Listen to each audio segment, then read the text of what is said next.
ಗದಗ ಜಿಲ್ಲೆಯ ಶಿರಹಟ್ಟಿ ಹಾಗೂ ಲಕ್ಷ್ಮೇಶ್ವರ ತಾಲೂಕು ಬರ ಪರಿಸ್ಥಿತಿಯ ಕುರಿತು ಸಚಿವ ಬಸವರಾಜ ರಾಯರೆಡ್ಡಿ ಅಧಿಕಾರಿಗಳೊಂದಿಗೆ ಸಭೆ ನಡೆಸಿದ್ದು, ಈ ಸಭೆಯಲ್ಲಿ ಗದಗ ಲೋಕೋಪಯೋಗಿ ಇಲಾಖೆಯ ಮುಖ್ಯ ಇಂಜಿನಿಯರ್ ಅಧಿಕಾರಿಯಾದ ಉಮೇಶ್ ನಾಯಕ್ ಅವರು ಮೊಬೈಲ್ನಲ್ಲಿ ರೀಲ್ಸ್ ನೋಡೋದ್ರಲ್ಲಿ ಬ್ಯುಸಿಯಾಗಿದ್ರು. ಇವರು ಮಾತ್ರ ಅಲ್ಲದೆ ಇನ್ನೂ ಕೆಲವರು ಮೊಬೈಲ್ನಲ್ಲಿ ಮಗ್ನರಾಗಿದ್ರು.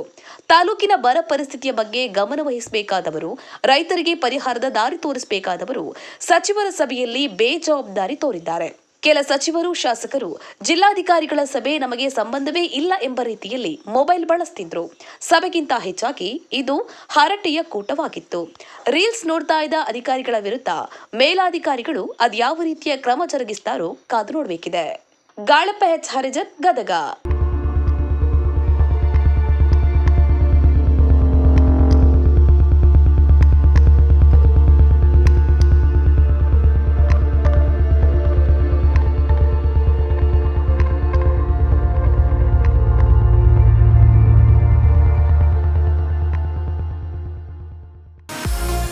ಇನ್ನಷ್ಟು ಸುದ್ದಿಗಳಿಗಾಗಿ ಈ ಕೂಡಲೇ ಸಬ್ಸ್ಕ್ರೈಬ್ ಮಾಡಿ. ಅಂಕುಶ, ಇದು ಜನಪರ ಧ್ವನಿ.